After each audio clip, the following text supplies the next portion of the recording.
"You're nothing without this family," my father snapped, his voice bouncing off the faded brick walls of our family's struggling pizzeria in downtown Cleveland. "Nothing.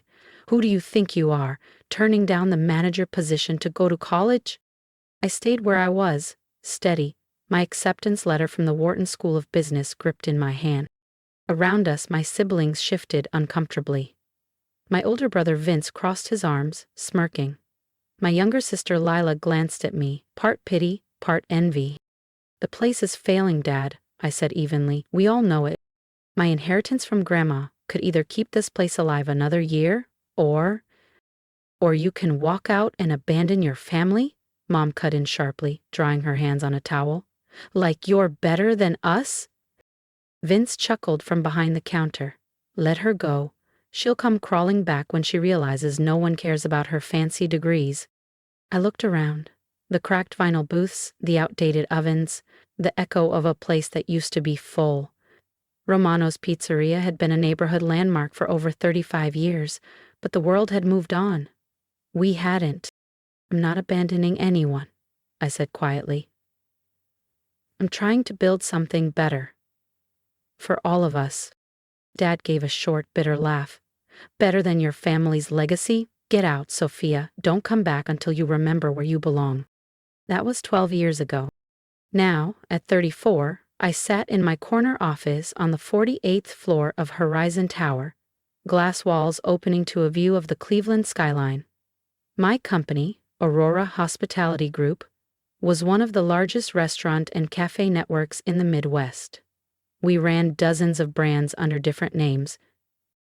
Names like Redwood Grill, where Vince had just been hired as a kitchen supervisor, or Maple and Main Cafes, where Lila had started last month as a barista, or Classic Pie Co., which had just acquired the failing Romano's Pizzeria. They had no idea the empire belonged to me. "Is Romano," my assistant Carla's voice came through the intercom, "your father's district manager interview for Classic Pie Co. is in 30 minutes. I smiled, fingers brushing the frame of my Wharton diploma. "Perfect. And my mother?" "She starts orientation at Maple and Main today at noon," Carla replied. "Still no clue?" "None," she said. "They all applied separately, desperate for work after the pizzeria closed last month. They think they're joining different corporate chains. They don't realize every paycheck comes from you." I opened the employee roster on my screen. "Have they run into each other yet?" "Not yet," Carla said. "They will," I murmured. "Soon." The thought made me lean back in my chair, the city sprawling out beneath me. Years ago, they told me I was nothing without them. Now, they worked for me, without knowing it. And when the time came when they finally put the pieces together, I'd be ready. Not to gloat, not to humiliate, just to let them see what nothing had built.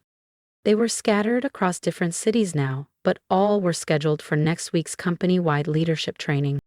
I smiled to myself. That was where they would finally learn their new company's philosophy, structure, and ownership. Exactly.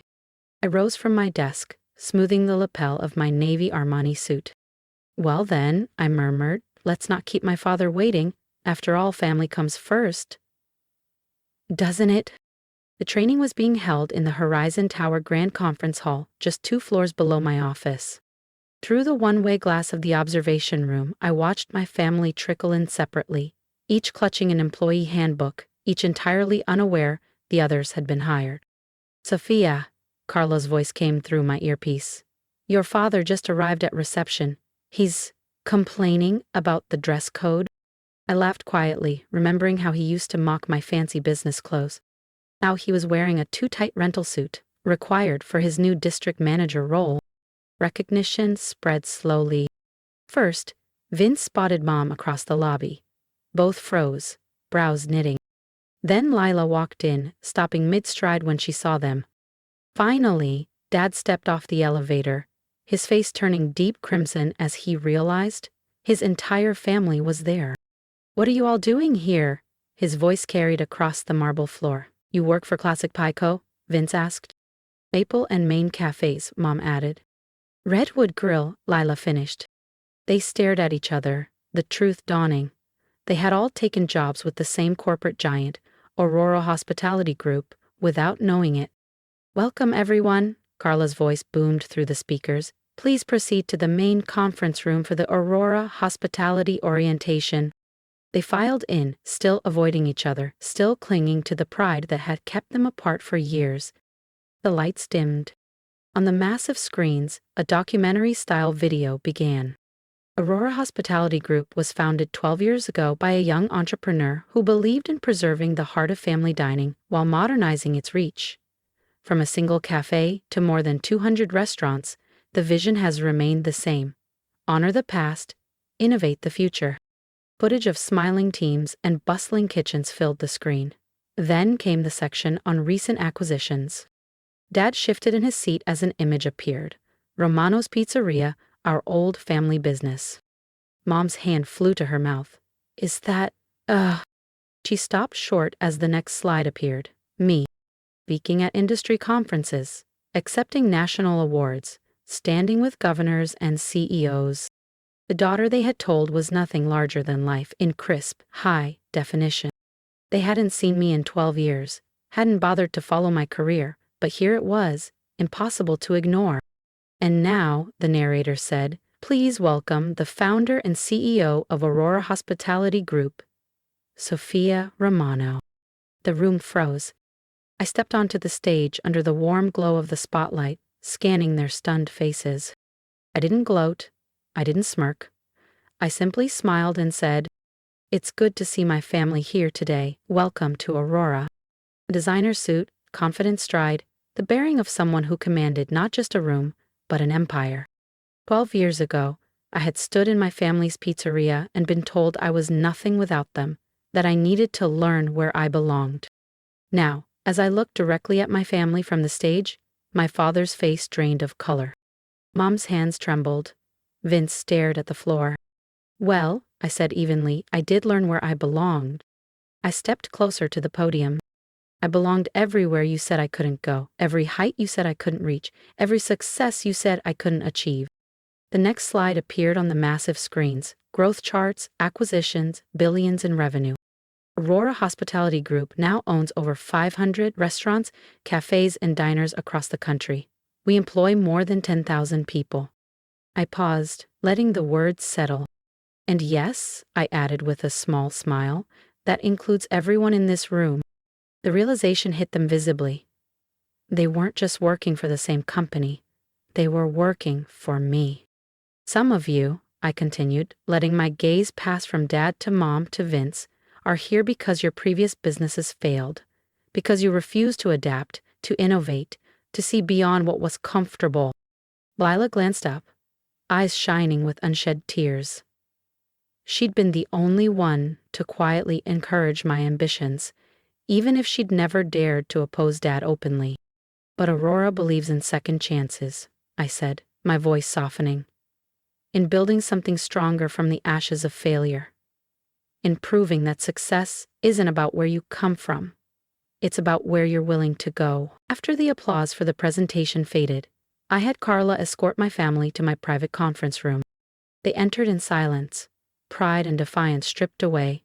Beyond the floor-to-ceiling windows, the city stretched out, and in the distance they could see the newly renovated Romano's Pizzeria, now a thriving, modern bistro under Aurora's management.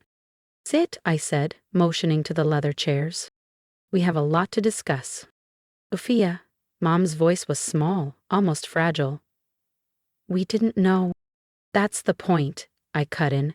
"You never tried to know. Too busy telling me what I couldn't do to notice what I was building." I tapped the control panel on the table, and their employee profiles filled the wall display. Vince Romano, kitchen supervisor, Redwood Grill, 3 written warnings for insubordination. Maria Romano, server, Maple and Main Cafes, difficulty adapting to the digital ordering system. Anthony Romano, district manager, Classic Pie Co., noted for resisting modernization initiatives. "The old ways worked fine," Dad muttered. But even he didn't sound convinced. "Did they?" I asked, pulling up Romano's Pizzeria's last 5 years of financial records before my acquisition. "Is that why our family business bled money year after year? Why we couldn't afford new equipment? Why we served the same menu for 4 decades while the neighborhood changed around us? Lila's voice was barely above a whisper. I tried to tell them, Sophia, about delivery apps, online ordering, updating the menu. I met her eyes. I know you did. And this time, I planned to make sure she was heard. I leaned back in my chair, the city lights glinting off the glass behind me. If you think this conversation ended here, you haven't heard the half of it. Subscribe now so you don't miss what happened when the real family reckoning began. I know, I said with a small smile to Lila. That's why you're being promoted to Regional Innovation Director. What? Dad jerked upright in his chair. But she's the youngest. Age doesn't matter, I cut in, my tone cold. Competence does. Something you never understood. I stood and walked toward the wall of glass, looking out over my city. The city where Aurora Hospitality Group had transformed hundreds of struggling family eateries into thriving brands. You once told me I was nothing without this family, I said, my reflection staring back at me in the glass. But look around. Every restaurant in our portfolio, every job we provide, every family business we've saved. That's what I built, while I was supposedly nothing. Vince finally spoke, his voice rough. Then why hire us? Why not just let the pizzeria die? Because unlike some people, I replied, turning to face them, I understand what family really means. It's not blind loyalty. It's not clinging to the past just because it's familiar. It's growth, evolution, building something better for the next generation. I tapped the console and the wall screens lit up, renderings of the renovated Romano's Pizzeria, sleek yet warm, with an updated menu and integrated ordering technology. Romano's will remain a neighborhood cornerstone, I explained, but it will succeed because of innovation, not nostalgia, because of progress, not pride. And us? Mom asked quietly. That depends, I said.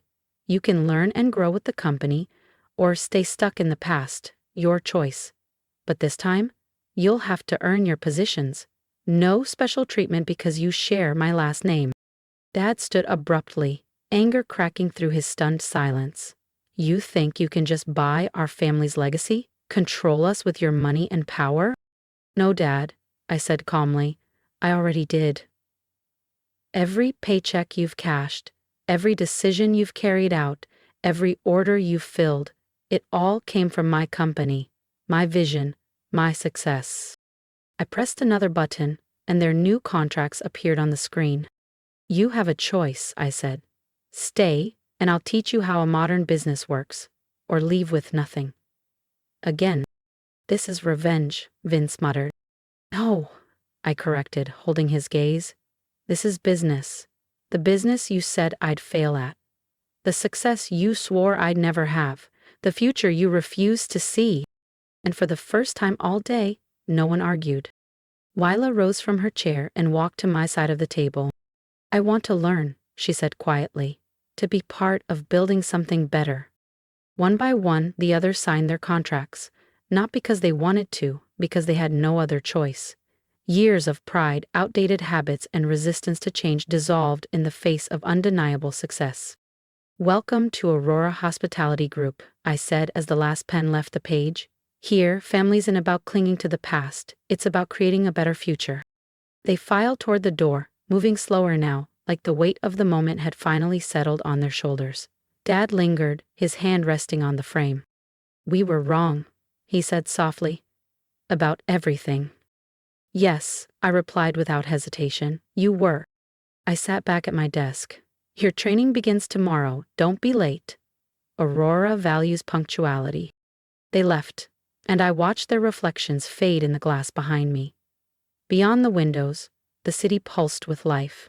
Delivery trucks unloading at our cafes, servers greeting customers at our bistros, chefs perfecting recipes in kitchens I had built. Thousands of employees working in my restaurants, thousands of customers enjoying spaces I had dreamed into existence, all while my family once thought I was nothing. Sometimes success isn't about shouting, I told you so. It's about becoming so indisputably right that the very people who doubted you end up working for the success they swore you'd never have. I picked up my phone and called Carla. schedule a family dinner for next week, I said. At the renovated Romano's. There was a brief pause. The one with the new menu launch?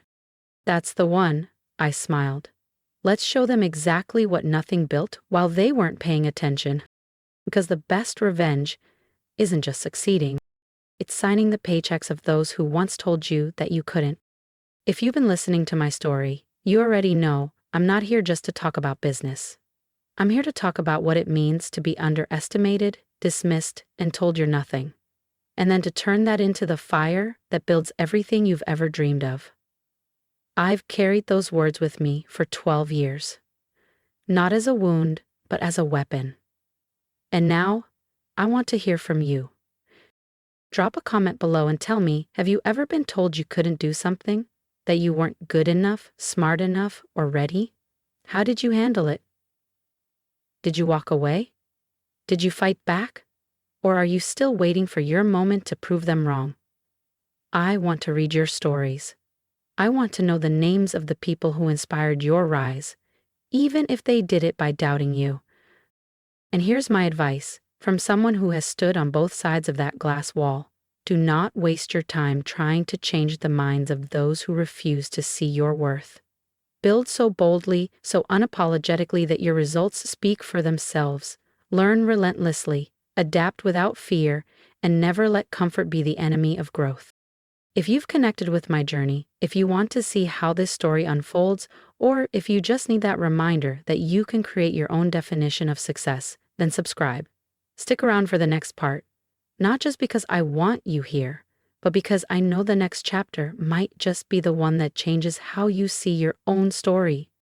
Let's build something better together.